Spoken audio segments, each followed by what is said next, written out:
Their names were whispered in hushed tones, as if speaking them aloud would summon their spirits. Their faces plastered across newspapers nationwide, capturing the morbid fascination of a nation. Raymond and Martha, two souls bound by a love both passionate and perverse, their story etched in the annals of infamy. They craved love, they craved connection, but their desires soon twisted into something far more sinister, something that would leave an indelible mark on history.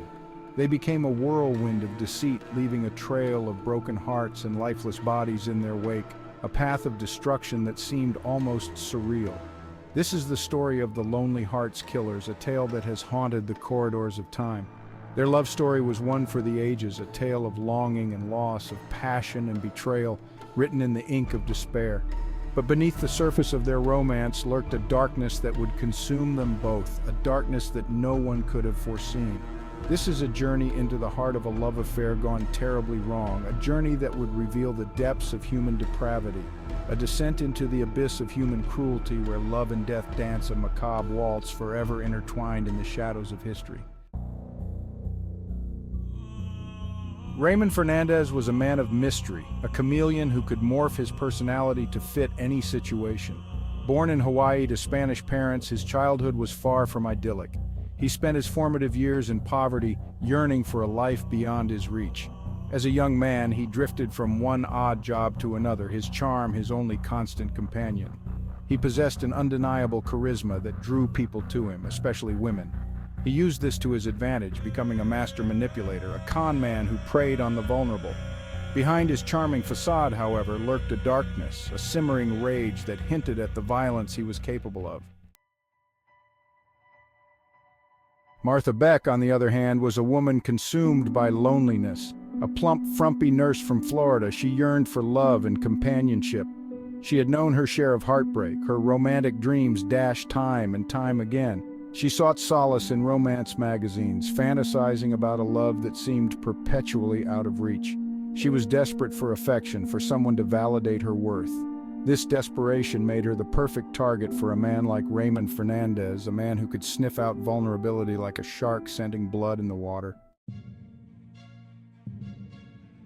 Their paths collided in the most unlikely of places, the Lonely Hearts Club. This matchmaking service, a beacon of hope for the lovelorn, would become the stage for their twisted love story. Raymond placed an ad, his words dripping with charm and promises of adventure, and Martha, her heart aflutter with anticipation, answered his call. Their letters were filled with longing, with shared dreams and desires. They poured their hearts out to each other, unaware that they were dancing on the precipice of a nightmare. When they finally met face to face, their connection was instant and electric. Section 5. A sinister pact, love and deception entwined. Raymond, ever the charmer, swept Martha off her feet. He spun tales of exotic travels and whispered sweet nothings in her ear. Martha, blinded by love, believed every word. She saw in Raymond the man of her dreams, the answer to her lonely prayers. But Raymond's motives were far from pure. He saw in Martha a willing accomplice, someone who would do anything for his love.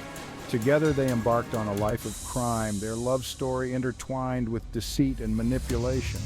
They preyed on lonely widows, using their charm to gain their trust, their love to empty their bank accounts. Martha, initially hesitant, soon became an active participant in their schemes. Section 6. The killing spree begins, a trail of blood and betrayal. This is a story that delves deep into the darkest corners of human nature, where love and violence intertwine in a deadly dance. Their crimes escalated, spiraling from petty theft to cold-blooded murder. What began as small-time heists quickly turned into a series of brutal killings, each more gruesome than the last. Their first victim was a widow from Illinois, her life snuffed out for a few $1,000s and some jewelry. She was just the beginning, a mere stepping stone in their path of destruction. The taste of blood, the thrill of the kill, proved intoxicating. Each murder brought them closer, binding them in a twisted bond of love and violence. They became a modern-day Bonnie and Clyde, their love fueled by violence and greed. Their infamy grew, and with it their audacity. They reveled in their notoriety, seeing themselves as invincible. As their body count rose, so too did their notoriety. Each new victim was a testament to their ruthless efficiency, a chilling reminder of their capacity for evil. Newspapers dubbed them the Lonely Hearts Killers, their faces splashed across front pages nationwide. The media frenzy only added to their legend, turning them into macabre celebrities. They were a macabre spectacle, a cautionary tale of love gone wrong. Their trial was a media circus, drawing crowds eager to catch a glimpse of the infamous couple. But even as the net closed in, their bond seemed only to strengthen, their love a twisted reflection of the darkness within. They faced their fate with a defiant smile, their love story ending as it began in a trail of blood and betrayal. Section 7, closing in, the walls of justice draw near. Their reign of terror could not last forever. The police were hot on their trail, piecing together the puzzle of their crimes. Witnesses came forward, their stories painting a chilling portrait of the couple.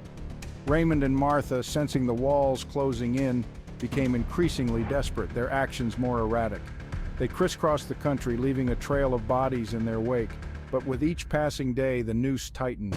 The authorities were closing in, their investigation leading them closer and closer to the fugitive lovers. The game of cat and mouse was reaching its climax. Section 8. The trial love on trial. Their capture was just the beginning. The trial of Raymond Fernandez and Martha Beck became a media sensation. Newspapers devoured every detail, the public captivated by the story of the Lonely Hearts Killers. In the courtroom, they faced a mountain of evidence, their crimes laid bare for the world to see. Raymond, ever the manipulator, attempted to deflect blame, claiming Martha was the mastermind behind their killing spree. Martha, in turn, pointed the finger at Raymond, portraying herself as a victim of his manipulation. Their love, once a source of strength, had become their undoing, their bond fracturing under the weight of their crimes.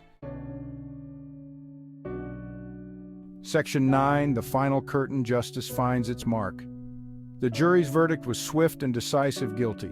Raymond Fernandez and Martha Beck were sentenced to death. Even in the face of their impending doom, their love remained a point of contention.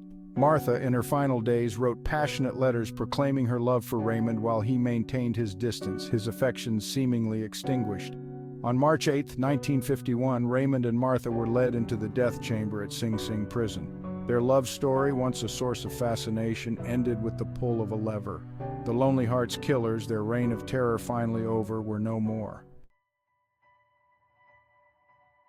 Section 10, Echoes of a Fatal Love, a Legacy of Tragedy. The tale of Raymond Fernandez and Martha Beck is a cautionary one, a stark reminder of the dark side of human nature. Their story is not just about crime, but about the depths to which human emotions can sink when twisted by loneliness and desperation.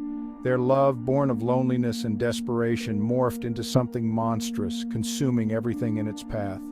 What began as a search for companionship turned into a deadly game, a dance with darkness that left a trail of devastation.